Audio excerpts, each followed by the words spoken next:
இன்றைய தலைப்புச் செய்திகள். இனி இரவு 10 மணிக்கு மேல் கள்ள சந்தையில் மது விற்பனை நடந்தால் அடுத்த ரைடு விட்ட முதல்வர் விஜய். தமிழ்நாட்டில் கள்ளச்சந்தையில் மது விற்பதை தடுக்கும் வகையில் ஒவ்வொரு மண்டலத்திலும் 24 மணி நேரம் கண்காணிக்க முதல்வர் விஜய் உத்தரவிட்டுள்ளார். சட்டவிரோதமாக மது விற்கும் நபர்களை கண்காணிக்க போலீசார் மப்டியில் ரோந்து செல்ல வேண்டும் என்றும், இரவு 10 மணிக்கு மேல் பார் மூடப்பட்டதை புகைப்படம் எடுத்து அதிகாரிகளுக்கு அனுப்ப வேண்டும் என்றும் அறிவுறுத்தியிருக்கிறார். தமிழ்நாட்டின் முதல்வராக விஜய் பொறுப்பேற்று ஒரு வாரம் ஆகியிருக்கிறது. பள்ளிகள், கோயில்கள் அருகில் இருக்கும் 717 டாஸ்மாக் மதுபான கடைகளை மூட விஜய் உத்தரவிட்டார். பொதுமக்கள் நலனை கருத்தில் கொண்டு வழிபாட்டு தலங்கள் அருகிலுள்ள 276 கடைகள், கல்வி நிறுவனங்கள் அருகிலுள்ள 186 கடைகள் இருக்கின்றன. தொடர்ந்து பேருந்து நிலையங்கள் அருகிலுள்ள 255 கடைகள் என மொத்தம் 717 மதுபான சில்லறை விற்பனை கடைகளை அடுத்த 2 வாரத்திற்குள் மூடுமாறு விஜய் உத்தரவிட்டார்.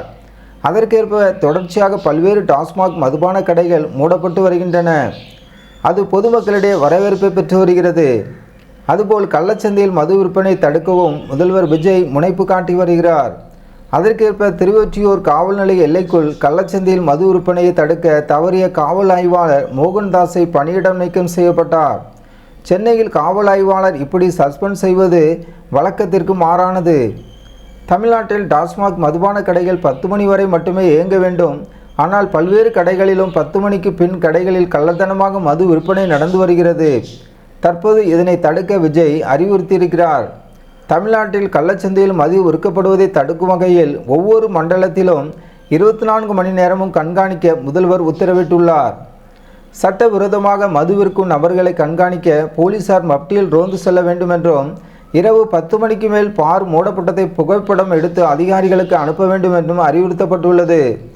அதேபோல் இரவு 10 மணிக்கு மேல் யாராக இருந்தாலும் பாரை விட்டு வெளியே அனுப்ப வேண்டும் என்றும் தெரிவிக்கப்பட்டுள்ளது. இதனால் டாஸ்மாக் ஊழியர்கள் மற்றும் காவல்துறையினர் நடைமுறைப்படுத்துவார்களா என்பதே சாமானிய மக்களின் எதிர்பார்ப்பாக உள்ளது.